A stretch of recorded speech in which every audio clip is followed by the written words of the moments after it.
স্বাগত ডিবিসি সংবাদে, আপনাদের সাথে আছে নীলিমা জাহান। এবার জানাবো খবরের বিস্তারিত। চট্টগ্রামে আইনজীবী হত্যার নিন্দা জানিয়েছেন প্রধান উপদেষ্টা ডক্টর মোহাম্মদ ইউনূস। তিনি এ হত্যাকাণ্ডের তদন্ত এবং যথাযথ আইনি প্রক্রিয়া গ্রহণের নির্দেশ দিয়েছেন। দেশবাসীকে ধৈর্য ধারণ এবং কোনো ধরনের অনাকাঙ্ক্ষিত কর্মকাণ্ডে অংশগ্রহণ থেকে বিরত থাকার আহ্বান জানান প্রধান উপদেষ্টা। তিনি চট্টগ্রামের সব ঝুঁকিপূর্ণ এলাকাসহ বন্দর নগরীতে নিরাপত্তা জোরদার করতে আইনশৃঙ্খলা রক্ষাকারী বাহিনীকে নির্দেশ দিয়েছেন। অন্তর্বর্তী সরকার যে কোনো মূল্যে বাংলাদেশে সাম্প্রদায়িক সম্প্রীতি বজায় রাখতে প্রতিশ্রুতিবদ্ধ বলেও উল্লেখ করেন প্রধান উপদেষ্টা। বাংলাদেশের সম্মিলিত সনাতনী জাগরণ জোটের মুখপাত্র চিন্ময় কৃষ্ণ দাসের গ্রেপ্তারকে ভারতীয় পররাষ্ট্র দপ্তর ভুলভাবে উপস্থাপন করছে বলে জানিয়েছে বাংলাদেশের পররাষ্ট্র মন্ত্রণালয়। বিবৃতিতে বলা হয়, এ ধরনের ভুল তথ্য ছড়ানো প্রতিবেশী দুই দেশের মধ্যে বন্ধুত্ব সমঝোতার পরিপন্থী। আরও বলা হয়, ধর্মীয় কারণে নয়, চিন্ময়কে সুনির্দিষ্ট অভিযোগে গ্রেপ্তার করা হয়েছে। জাতীয় পতাকা অবমাননার অভিযোগে রাষ্ট্রদ্রোহের মামলায় কারাগারে পাঠানো চিন্ময় কৃষ্ণ দাসের গ্রেপ্তারকে ভুলভাবে উপস্থাপন করেছে ভারতীয় পররাষ্ট্র মন্ত্রণালয়। চিন্ময়ের গ্রেপ্তার ইস্যুতে উদ্বেগ জানিয়ে ভারতীয় পররাষ্ট্র মন্ত্রণালয়ের বিবৃতির জবাবে এমন কথা জানিয়েছে বাংলাদেশের পররাষ্ট্র মন্ত্রণালয়। ভারতের বিবৃতিতে বলা হয়, শান্তিপূর্ণ সমাবেশের মাধ্যমে ন্যায্য দাবি উপস্থাপনকারী ধর্মীয় নেতার বিরুদ্ধে মিথ্যা অভিযোগ এনে গ্রেপ্তার করা হয়েছে, যা উদ্বেগের সাথে পর্যবেক্ষণ করছে দিল্লি। এর জবাবে বাংলাদেশের পররাষ্ট্র মন্ত্রণালয় জানায়, ভুল তথ্যের পাশাপাশি ভারতের বিবৃতি দুই প্রতিবেশী দেশের বন্ধুত্বের চেতনার পরিপন্থী। বাংলাদেশের বিচার বিভাগ স্বাধীন উল্লেখ করে বিবৃতিতে বলা হয়, চিন্ময় দাসকে সুনির্দিষ্ট অভিযোগে গ্রেপ্তার করা হয়েছে, ধর্মীয় কারণে নয়। এদিকে চিন্ময় দাসের মুক্তির দাবিতে পশ্চিমবঙ্গের বিধানসভায় বিক্ষোভ করেছে বিজেপির নেতাকর্মীরা। এ সময় তাকে মুক্তি না দিলে বাংলাদেশ সীমান্ত অবরোধের হুমকি দেন রাজ্য বিজেপির নেতা শুভেন্দু অধিকারী। মুক্তি না দিলে বাংলাদেশ ডেপুটি হাই কমিশনেও বিক্ষোভ হবে এবং বাংলাদেশ বর্ডারে সনাতনীরা ধ্বজ নিয়ে অবরোধ করবে। এছাড়া চিন্ময় ইস্যুতে দিল্লির হস্তক্ষেপ চেয়েছেন পশ্চিমবঙ্গ রাজ্য বিজেপি সভাপতি সুকান্ত মজুমদার। শোভন শাহমিন দিশা, ডিবিসি নিউজ ডেস্ক। চট্টগ্রামে আইনজীবী হত্যাকাণ্ডে জড়িতদের ২৪ ঘণ্টার মধ্যে গ্রেপ্তারের আলটিমেটাম দিয়েছে ইনকিলাব মঞ্চ। রাতে রাজু ভাস্কর্যে জড়ো হয়ে দোষীদের শনাক্ত করে দ্রুত গ্রেপ্তারের দাবি জানানো হয়। চট্টগ্রামের এই ঘটনা সরাসরি অন্তর্বর্তী সরকারের জন্য চ্যালেঞ্জ জানিয়ে সমালোচনা করেন দায়িত্বপ্রাপ্তদের। সহিংসতার খবর আগে থেকেই আইন শৃঙ্খলা বাহিনী কেন জানালো না, সেই প্রশ্নও তোলেন তারা। পরে মশাল মিছিল বের করে সংগঠনটি। এ সময় নিহত আইনজীবীর গায়েবানা জানাজা আদায় করেন শিক্ষার্থীরা। চট্টগ্রামে আইনজীবী হত্যার প্রতিবাদে বিক্ষোভ মিছিল করেছে দেশের বিভিন্ন বিশ্ববিদ্যালয়ের শিক্ষার্থী ও জেলার সাধারণ ছাত্র জনতা। বিক্ষোভ মিছিল করেছে রাজশাহীর বৈষম্য বিরোধী ছাত্র আন্দোলন, জাহাঙ্গীরনগর বিশ্ববিদ্যালয় ও শাবিপ্রবির সাধারণ শিক্ষার্থীরা। এ সময় চট্টগ্রামে আইনজীবী সাইফুল ইসলাম আলিফ হত্যার বিচার দাবি এবং সংগঠনটি নিষিদ্ধের দাবি তোলেন বিক্ষোভকারীরা। একই দাবিতে বিক্ষোভ করেছে নাটোর ও পটুয়াখালীর সর্বস্তরের ছাত্র জনতা।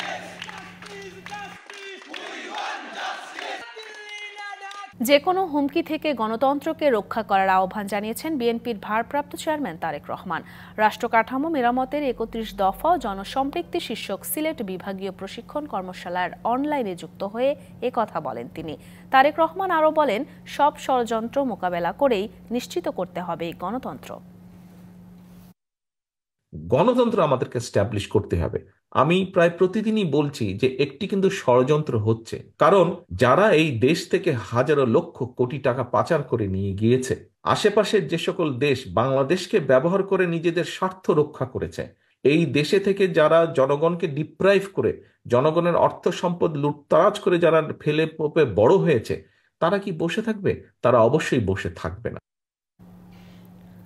তত্ত্বাবধায়ক সরকার ব্যবস্থা পুনর্বহাল, প্রধানমন্ত্রী পদে 2 মেয়াদের বেশি নয় ও প্রধানমন্ত্রী রাষ্ট্রপতির ক্ষমতায় ভারসাম্য আনা সহ বেশ কয়েকটি গুরুত্বপূর্ণ ইস্যুতে সংশোধনী চায় বিএনপি। সংবিধান সংস্কার কমিশনের কাছে এমন 62টি লিখিত প্রস্তাব দিয়েছে দলটি। সংবিধান সংস্কার কমিশন প্রধান ডক্টর আলী রিয়াজের কাছে আনুষ্ঠানিকভাবে তা প্রদান করেন দলের স্থায়ী কমিটির সদস্য সালাউদ্দিন আহমেদের নেতৃত্বে একটি প্রতিনিধি দল। মঙ্গলবার সকালে জাতীয় সংসদ ভবনে স্থাপিত সংবিধান সংস্কার কমিশনের কার্যালয়ে আসেন বিএনপির একটি প্রতিনিধি দল। দলটির স্থায়ী কমিটির সদস্য সালাউদ্দিন আহমেদের নেতৃত্বে একটি লিখিত প্রস্তাবনা তুলে দেন সংবিধান সংস্কার কমিশনের প্রধান ডক্টর আলী রিয়াজের কাছে।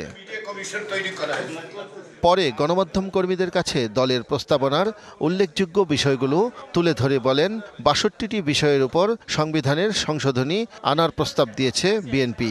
উপরাষ্ট্রপতি উপপ্রধানমন্ত্রী পদ সৃজনের বিষয়টা আগে এক সময় ছিল, সেটা আমরা পুনঃপ্রবর্তনের বিধান রেখেছি। যেমন তত্ত্বাবধায়ক সরকার পুনঃপ্রবর্তন, প্রজাতন্ত্র, নির্বাহী বিভাগ, বিচার বিভাগ, আইন বিভাগ সহ এবং নির্বাচন কমিশন সহ সর্বত্র তফসিল সহ আমরা সব বিষয়ে আমরা অ্যাড্রেস করেছি যাতে একটি গণতান্ত্রিক সংস্কার সাধিত হয়।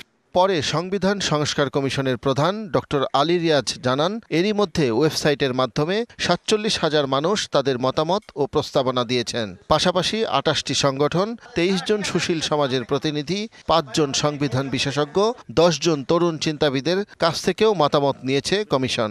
দেখুন, সংস্কার কথাটার যে ব্যাখ্যা আমরা দিয়েছি এর মধ্যে পুনর্লিখন আছে, সংযোজন আছে, বিয়োজন আছে, সংশোধন আছে, সবকিছু আছে। সকলে সহযোগিতা করছেন, সিভিল সোসাইটি থেকে পাচ্ছি, রাজনৈতিক দলগুলোর পক্ষ থেকে পাচ্ছি। যে মতামতগুলো এসছে সেগুলি আমরা বিবেচনায় নেব। বিবেচনায় নিয়ে সেগুলির মাধ্যমে যেখানে যে ধরনের সুপারিশ করা দরকার আমরা সেই সুপারিশগুলো। রাজনৈতিক দলগুলো সহ সকল পক্ষের মতামত বিশ্লেষণ করে কমিশন সংস্কারের রূপরেখা তৈরি করবে বলেও জানান তিনি। শাহ ইমন, ডিবিসি নিউজ, ঢাকা। চট্টগ্রামের লালদিঘি ময়দানে ঐতিহাসিক গাউসুল আজম কনফারেন্স অনুষ্ঠিত হয়েছে। প্রধান অতিথি হিসেবে বক্তব্য রাখেন কাকতিয়া আলিয়া গাউসুল আজম দরবার শরীফের পীর আওলাদের রাসূল মোর্শেদে আজম। চট্টগ্রাম বিশ্ববিদ্যালয়ের সিনেট ও সিন্ডিকেট সদস্য ডক্টর মোহাম্মদ আবুল মনসুরের সভাপতিত্বে বিশেষ অতিথি ছিলেন বাংলাদেশ জমিয়তুল মোদার্রিসিনের মহাসচিব অধ্যক্ষ সাব্বির আহমদ মুমতাজি ও চট্টগ্রাম বিশ্ববিদ্যালয়ের গণিত বিভাগের chairman professor doctor Jalal Ahmed. পরে দেশ, জাতি ও বিশ্ব মুসলিম উম্মাহর সুখ ও সমৃদ্ধি কামনা করে ছিল বিশেষ মোনাজাত। জটিল কর কাঠামো, আমলাতান্ত্রিক জটিলতা, নীতির ধারাবাহিকতার অভাব সহ 7 কারণে বাংলাদেশে বিনিয়োগে আগ্রহী নয় জাপানিরা। মঙ্গলবার বিকেলে ফরেন ইনভেস্টর্স চেম্বার্স আয়োজিত এক সেমিনারে বাংলাদেশে বিনিয়োগের প্রতিবন্ধকতা তুলে ধরেন বিদেশি বিনিয়োগকারীরা। সংকট সমাধানে তাগিদ দেন ব্যবসা বাণিজ্যের সব ক্ষেত্রে আন্তর্জাতিক আইন চর্চার। এ সময় নিয়মের মধ্যে থেকে সব সংকট সমাধানের আশ্বাস দেন প্রধান উপদেষ্টার বিশেষ দূত। বর্তমানে 338টি জাপানিজ কোম্পানি বাংলাদেশে ব্যবসা করছে, তবে এর মধ্যে 38% আর এদেশে ব্যবসা বাড়াতে চায় না। বাকিরা ব্যবসা বাড়াতে আগ্রহী হলেও জটিল করকাঠামো, আমলাতান্ত্রিক জটিলতা সহ নানা বাধায় তা স্বপ্নই থেকে যাচ্ছে। ফরেন ইনভেস্টর্স চেম্বার আয়োজিত সেমিনারে জেট্রোর কান্ট্রি রিপ্রেজেন্টেটিভ বলেন, বিনিয়োগে 7টি বাধা দূর করা গেলে এদেশে আরও জাপানিজ কোম্পানি আসবে। সেমিনারে জানানো হয়, বাংলাদেশে ব্যবসা করা জাপানিজ প্রতিষ্ঠানগুলোর 70%ই মনে করে বিদেশি বিনিয়োগের উপযুক্ত পরিবেশ এদেশে নেই। এজন্য আন্তর্জাতিক শুদ্ধাচার চর্চার তাগিদ বিনিয়োগকারীদের। সস্তা শ্রমিকের কারণে বাংলাদেশ জাপানিজ বিনিয়োগকারীদের জন্য আকর্ষণীয় জায়গা। তবে এখানে সমস্যা হলো উৎপাদনশীল খাতে কাঁচামালের অভাব। মাত্র 28% কাঁচামাল স্থানীয়ভাবে পাওয়া যায়। এরপরও বিনিয়োগকারীরা এখানে আসতে চান, তবে এক্ষেত্রে বড় বাধা হলো বিনিয়োগ বান্ধব পরিবেশ এখানে নেই। এ সময় প্রধান উপদেষ্টার বিশেষ দূত জানান, বাংলাদেশ অদক্ষ শ্রমিক নির্ভর থাকতে চায় না। আমরা সস্তা শ্রমের দেশ হিসেবে থাকতে চাই না, বিনিয়োগে কঠিন শর্তারোপ করে এমন দেশও হতে চাই না, বরং আইনের মধ্যে থেকেই সরকার ব্যবসা সহজীকরণে চেষ্টা করছে। some of the things we have probably already done. অর্থনৈতিক অঞ্চলে বিনিয়োগের ক্ষেত্রে মূলধনী যন্ত্রপাতি আমদানি কর প্রত্যাহারের উদ্যোগ আমরা এরই মধ্যে নিয়েছি। এছাড়াও এনবিআর ও বাংলাদেশ ব্যাংকের সঙ্গে কথা বলে নীতি সহজ করার উদ্যোগ নেওয়া হয়েছে। বিদেশি বিনিয়োগের ক্ষেত্রে যত বাধা আছে আমরা পর্যায়ক্রমে তা দূর করব। বিনিয়োগ সংক্রান্ত সমস্যা সমাধানে কোনো তৃতীয় পক্ষ নয়, বরং আমি সবাইকে সরাসরি বিদায় আমন্ত্রণ জানাই। Where should I go if I land in Bangladesh? That is the BIDA office. বাংলাদেশে এখন পর্যন্ত বেসরকারি খাতে জাপানিজ বিনিয়োগ আছে $200 কোটি কম, যেখানে প্রতিযোগী দেশ ভিয়েতনামে এর পরিমাণ প্রায় $4,500 কোটি। মুস্তফা মাহবুব, ডিবিসি নিউজ, ঢাকা। ক্ষমতা গ্রহণের পর অবৈধ অভিবাসীদের যুক্তরাষ্ট্র থেকে বিতরণে সামরিক বাহিনী ব্যবহারের হুঁশিয়ারি দিয়েছেন ডোনাল্ড ট্রাম্প। এই ঘোষণার পরিপ্রেক্ষিতে নিউ ইয়র্কের জ্যাকসন হাইটসে সংবাদ সম্মেলন করে ইমিগ্রেন্টস ইন্টারন্যাশনাল ইনোক নামের একটি সংগঠন। এ সময় ট্রাম্পের কঠোর ইমিগ্রেশন নীতিতে আতঙ্কিত না হওয়ার পরামর্শ দেন ইমিগ্রেশন বিশেষজ্ঞ অ্যাটর্নি মঈন চৌধুরী। বলেন, যারা রাজনৈতিক আশ্রয় প্রার্থনা করেছেন বা যাদের সিদ্ধান্ত ঝুলে আছে তারা ট্রাম্পের এই কঠোর নীতির আওতার বাইরে আছেন। যাদের আশ্রয় আবেদন নাকচের পর বহিষ্কারের আদেশ জারি হয়েছে এবং যারা অবৈধভাবে সীমান্ত অতিক্রমের পর অভিবাসন মর্যাদা নিতে আবেদন করেননি, কেবল তারাই থাকবেন ঝুঁকিতে।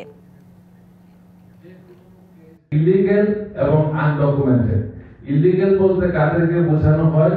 যাদের কোনো কেস সর্বোচ্চ আদালত কর্তৃক ডিনাই হওয়ার পরে তারা এই দেশে থাকার বৈধতা রাখে না। সৌদি আরবের রিয়াদে উদযাপিত হয়েছে ৫৩তম সশস্ত্র বাহিনী দিবস। রিয়াদ প্রতিনিধি এইচ হেমায়েত জানান, ডিপ্লোম্যাটিক কোয়ার্টারে অবস্থিত কালচারাল প্যালেসে এ উপলক্ষে সংবর্ধনা অনুষ্ঠান আয়োজন করে বাংলাদেশ দূতাবাস।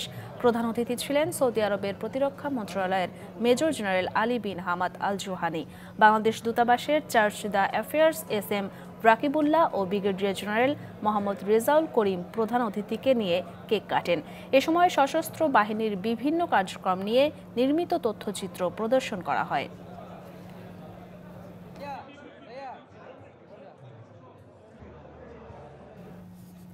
সৌদি আরবের রিয়াদে চট্টগ্রাম জেলা বিএনপির উদ্যোগে সালাউদ্দিন কাদের চৌধুরীর স্মরণে নবম শোকসভা ও দোয়া মাহফিল অনুষ্ঠিত হয়েছে।